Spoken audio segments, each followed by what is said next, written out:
All right, so the good news is it does look like Democrats and Republicans have reached a deal to raise the debt ceiling so that we don't default on our debt.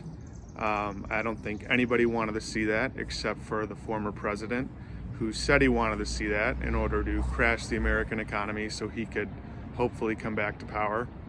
And while this is hopefully, great news that we get this passed, one of the things that this exposes is the absolute charade that is the idea that Republicans give a shit about paying our bills or keeping revenues in line with our costs or being quote unquote fiscally responsible.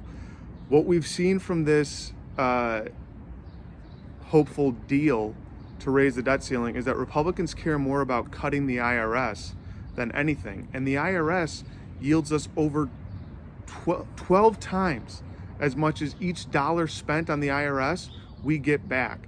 So if they actually cared about fiscal responsibility, if they actually cared about paying our bills, if they actually cared about keeping revenues high and higher than costs, they would want to fund the IRS, but they don't.